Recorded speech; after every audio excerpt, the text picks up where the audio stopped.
Alright, just went and got some stuff for the weekend. Got this Tito's for the weekend. Well, I mean, this is just my protein powder. But I also went and got old girl's oil change. And bro, this shit is so expensive. $100 for some windshield wipers and some oil change. And of course they got me with the air filter replacement, even though I know I could literally do that myself. But yeah. And also, if you guys have been keeping up with the videos, I did just get this hummingbird feeder, right? And it was going crazy. The hummingbirds were loving it. But I didn't know this, but apparently, so this is like the food and whatnot that you're supposed to give them. You're supposed to keep this in the fridge when you start using it. Otherwise, it cannot be the best for them. And on top of that, if you don't clean this weekly, sorry for all the fucking cars, Jesus. If you don't clean this weekly, it'll have like a bunch of bees all over it. Like yesterday I had like 20 bees around the rim. And yeah, learning quite a bit about bird feeding and shit like that. I know it's not super interesting, but it kind of is when you start doing it. Anyways, there's Butters. We're going to be talking about black ash and white ash today. Well, I know you can't see this. What's going on, people of Earth? My name is Chilly Dilly, back at you with another chill-ass video, man. And today, this is a long-awaited topic. Almost you could say it's a controversial topic, or controversial. I don't know if I'm saying that right. Just because so many different people have different opinions on white ash versus black ash when it comes to smoking. Now, obviously, there's a lot of different studies, different just kind of opinions, and kind of, once again, just studies out there that kind of link certain things to black ash and have linked certain things to white ash. Now we're going to separate the two, break them down, talk about why maybe white ash is better or why maybe it doesn't even matter. But first, shout out to the sponsor of today's video, JK Distro. They're doing a pretty cool 30 strains in 30 days challenge. It's 30 new strains, so one every single day for 30 days. And it is from a pretty popular farm, a big farm, and only they are giving those strains to JK Distro. So it's pretty cool overall. The like 4 or 5 that I've tried so far have been super top notch. Right here we have some GMO X G41 rolled up. And yeah, man, let's go ahead, before we go ahead and get into it, man, you know we gotta light this up, so. Okay, let's first start with the black ash. Let's get the negative out of the way, right? I do have my phone here with just a list of notes, things that I jotted down and put down when looking through a bunch of different sources. So pretty much the significance of black ash. Incomplete combustion can be a pretty big one. Dark, black, or chunky ash can be a sign of incomplete combustion, which occurs when the material is still too moist. When the temperature is not high enough to burn the organic material completely, carbon remains, resulting in more of a black kind of char. So not only does this go for something like flour, but this also goes for cigars as well, that I found out. And what that pretty much means, right, is that the flour is still wet. Now, not so wet that it's like dripping wet or something like that, but it's still a little too moist. That's why these moisture packs are usually some of the best things out there. And if it's still a little too moist, that means you might run into black ash, which is already a big problem with super moist flour. That leads to mold, which is really, really bad.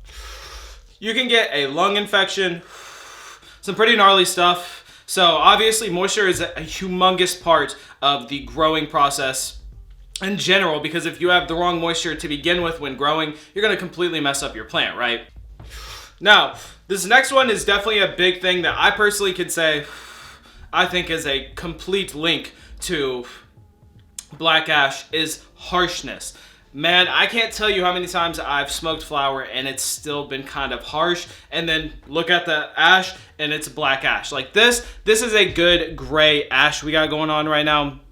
It's not like the best gray ash, but it's definitely not super black by any means. I actually just tried a flour that was black ash. The flour was still good, but guess what? It was still a little harsh. And being completely honest, even when it comes to JK Distro's flour, most of it is white ash. They do a really good job of keeping the moisture good. I mean, they use hella moisture packs. And on top of that, I've probably only had a couple out of their whole catalog of trying stuff that did have black ash. And it was maybe a little bit more harsh, but I mean, bro, shit happens. Like, obviously when I say this, I'm not like being so harsh or being a crazy critic. Like, shit happens, but doesn't mean it doesn't suck when it happens, right? So that can happen still from the moisture. It also says that nutrients can alter the flavor as well, or sometimes excess nutrients can make it a little harsh, which brings us to our next topic, of nutrients. Residual nutrients. Now, sorry, I'm gonna have to read this off my phone here. You guys are you're gonna have to work with me. For flour, black ash can indicate that the plant was not properly flushed. Now, this is something you hear a lot of excess minerals and nutrients before harvest. Now, this is seriously one of the biggest ones that you'll hear people say as to why the flour usually has the black ash or is a little bit more harsh. And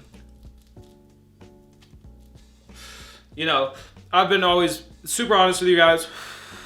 I myself have only helped grow one time. So I am not by any means a grower or an expert grower. I'm actually thinking about starting to grow soon and make that a whole journey. I think you guys would like that a lot.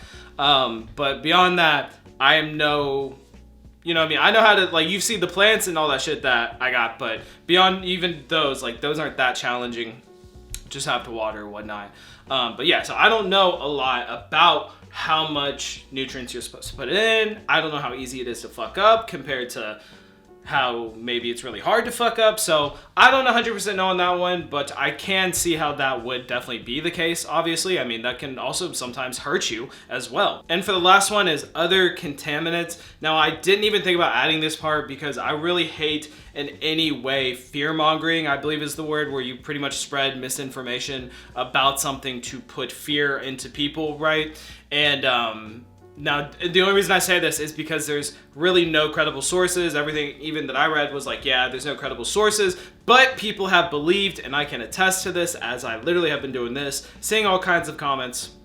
You know, I see obviously people's opinion on black ash and certain things like that. And some people might think that it's sprayed with pesticides or it has something bad in it. And that's why you maybe get black ash, the harshness. But once again, there have not been any studies that prove this.